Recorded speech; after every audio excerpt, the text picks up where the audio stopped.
This is a simple video guide explaining how to fit your glass splashback panels.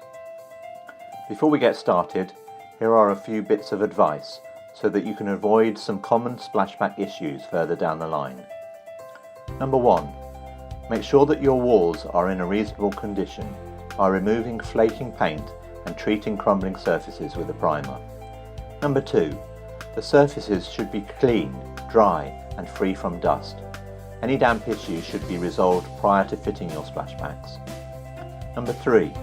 Make sure that the glass doesn't get wet during the handling or installation process. Number 4. Although the glass is toughened, it should still be handled with care to avoid scratches or blemishes on the front or back surface. Number 5. We suggest that you only use a low modular neutral cure silicone, as certain adhesives could degrade the quality of your panels. Step 1. Carefully unpack your order when it arrives. Inspect the glass for any marks or scratches. Check the delivered splashback sizes against your order. And if everything is okay, then you're ready to go. Step 2. Carefully place the panels against the wall in their respective locations to make sure that they fit before you apply the adhesive. Once you are happy that all of the panels fit as you have intended, you can mark their exact positions using a soft pencil. This will enable you to put them back in their exact locations once the adhesive has been applied. Step 2 is going to be much easier if you have someone else to help you. So one of you can hold the glass panel whilst the other one marks its position. Step 3. When positioning a glass panel with features like socket cutouts or bore holes, you will need to take extra care so that the feature and its counterpart on the wall are perfectly aligned. In the case of electric sockets, it is often easier to remove the socket faceplate. Just make sure that you can relocate the fixing socket screws. Step 4. Once all of the positions have been marked and the panels carefully removed, you should be able to clearly see the perimeter edge so that you can accurately reposition them. Step 5.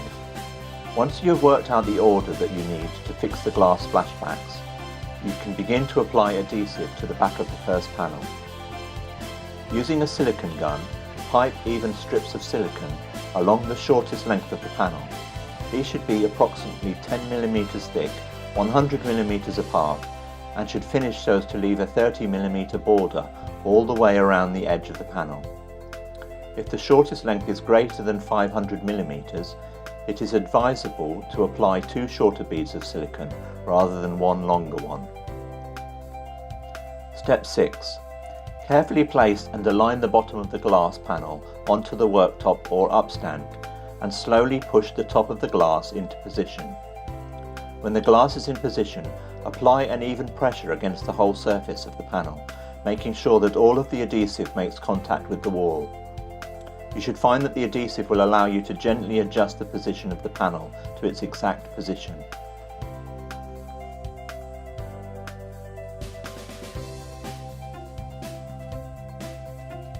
Don't forget to allow an expansion gap of 2 mm where the glass panel meets a wall, worktop or other surface using either a tile spacer or matchstick. If the wall is particularly pitted or uneven, it is worth applying some additional silicone directly to the wall before you position the glass panel. Step 7. Continue applying adhesive to the panels in their fitting order and make sure they are fitted according to their predetermined fitting positions. For larger or unusually shaped panels that may prove awkward to fit, it might be easier to locate the base of the glass panel first and to apply the silicone in situ. Step 8. Remember to take care when lifting glass panels. Most panels will require at least 2 people, and larger panels may need a 3rd or 4th person's assistance. Always grip and protect the corners, as these are the focal points for stress and can cause the glass to fracture on impact, especially with non-toughened mirrored glass. If your glass panels have a large cutout or significant area removed, like a U-shape or L-shaped panel, Always carry it vertically and avoid twisting it so as to reduce the stress where there is less glass. Step 9. Once all of your panels have been fitted, it is advisable to leave the panels for as much as 24 hours to allow the silicone to set before you remove the tile spacers or attempt to clean and polish the glass vigorously. Step 10. When the silicone is set, you can remove the spacers. Then seal the glass splashback by running a 2 to 3 mm bead of silicone along any edge where you have left a gap. Avoid applying too much and smearing the silicone over the glass panel. The best finish is achieved by applying a small amount of warm soapy water to the surface of the silicone and removing the excess with your finger. You can then stand back and admire your work.